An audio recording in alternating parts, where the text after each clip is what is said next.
Hello, and welcome to Auntie Sandy's Storyland. Please join us at our new home on the Lotus Prism Network at patreon.com. Our story for today is 7 Ways to Trick a Troll, Part 1. Introduction. Just what are trolls? If you listen to the stories of the ancient Norse, you learn that trolls were among the first things on Earth. In fact, the very world we live in was created from the father of all trolls, an enormous frost giant named Ymir. The original trolls crawled out from between his toes. This happened at the beginning of time, before there were humans, before there even was an earth. That's because the earth was made from Ymir's body. He was that big. His bones and teeth became mountains and rocks, and his hair became trees, shrubs, and grass. His blood turned into oceans, lakes, and rivers. His skull became the vault of the sky, and his brains became the clouds. No wonder the ancients saw trolls everywhere. Their world was made from troll parts. The very first trolls, the ones who crept out from between Ymir's toes, had 6 heads and 6 arms. Later, trolls came in different sizes and shapes, some with only 1 head, others with several. Some had tails, some didn't. All of them were huge and hated humans when we came along. Luckily for us, their brains were tiny, only about the size of a walnut, which meant that even small children could trick a troll as long as they knew the troll's weaknesses and remembered not to be afraid. It is said that there are 2 kinds of stories. The one about the stranger you go and seek, the other about the stranger who arrives at your door. The stranger can be a person, a storm, a disaster, a death, an opportunity, an elf, a dragon, or even a troll. The point is that in this encounter, the story happens. It will always be a struggle. It will change you in some way, or maybe it changes the landscape you live in. The result can be an insight, a new strength revealed, a changed attitude, a new rock formation, or a new flower. Whatever it is, it's a change. Troll stories set this encounter into sharp focus. Nothing is stranger or inspires more fear than trolls because they seek our demise and hate everything we stand for. They, in turn, stand for all that is evil and ugly. When we act in ways that are unkind, we are letting our latent troll nature take over. Troll stories put the struggle between good and evil into a narrative that is entertaining as well as enlightening. Through these tales, we see that although trolls are fearsome, they are not very bright and they can be tricked. But that is no easy matter. To defeat a troll, you must draw on the very best of your humanity. You must have courage, patience, intelligence, kindness, the ability to work with others, and plenty of moxie. It also helps to know a troll's weaknesses, and that's where this book comes in. On the surface, this is an entertaining collection of stories, but it's equally a book that helps us discover that we have the tools to deal with difficult challenges in life. So read on, and you too will be prepared to trick a troll. Troll weakness number 1. Trolls hate loud noise, especially the sound of bells. Trolls can have several heads. This makes them especially hideous to look at and confusing to listen to because sometimes the heads talk at the same time. These many-headed trolls are prone to unbearable headaches brought on by loud noise. This is to your advantage.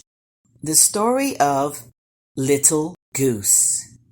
Once upon a time, there was a little girl who lived with her mother in a village at the foot of a mountain far north in a country called Norway. The girl tended her mother's geese, and because she was quite small for her age and was also full of silly tricks, everyone called her Little Goose. Little Goose's village was a quiet, pleasant place, except for one thing. A terrible troll lived in the nearby mountains. He wasn't as tall as many trolls, but frightfully broad, and he had 3 heads and 6 enormous ears. For hundreds of years he had stolen gold and silver from the people who lived in the nearby villages, and at night he sometimes trampled down the vegetables and the grain. Other times he frightened the horses and the cows and stole sheep and pigs for his dinner. Worst of all, he gobbled up any villager who was unlucky enough to be out in the mountains at night. One bright summer day, Little Goose decided to go up into the mountains to pick cloudberries, her favorite berry. "No," said her mom, "you cannot go. What if the terrible troll catches you?" But Little Goose knew that trolls were only out at night, so when her mom wasn't looking, she snuck off. Up in the mountains, plump berries gleamed like gold coins as far as her eye could see. In no time she had filled her basket and her pockets. Then she began to eat. She ate berries until her stomach ached and she was too tired to move. Wrapping her warm feather cloak around her, she stretched out in the heather to rest. Soon she was fast asleep. When she awoke, it was dark. Little Goose looked and looked for the trail to the village, but no matter how she searched, she could not find it. Finally, she came upon a cave and decided to stay there until morning. All around, the creatures of the night began to stir. A wolf howled, an owl screeched, and the wind blew mournfully through the pines. After a while, she heard another kind of sound, snorting and snuffling. Then a huge shape rose before her. It was the terrible troll. "Who's in my cave?" growled the troll. It's just me," stammered Little Goose. "Who are you?" "I'm Little Goose." "You're a strange-looking goose. You almost look like a small person, but of course, people don't have feathers," he grunted, one of his heads peering at Little Goose's cloak. "Luckily for you, I don't eat geese or chickens. The feathers get stuck in my teeth." Little Goose relaxed a little, and the troll, feeling chatty, rumbled on. "You know, people never come here. They fear me more than anything because I love to eat them," he boasted. "Tell me, Little Goose, is there anything you are afraid of?" he asked. I'm scared of gold," said Little Goose. It was the first thing that popped into her head. "That is the silliest thing I ever heard. I love gold. I have heaps of it. Maybe I'll fetch some just to scare you." "Oh, don't do that," whimpered Little Goose, pretending to be frightened. "Gold blinds my eyes, and if I touch it, it burns and blisters my skin." Feeling braver, but also very curious, Little Goose asked, "Is there anything you are scared of?" "I hate loud noises," the troll confessed. "Especially bells and whistles.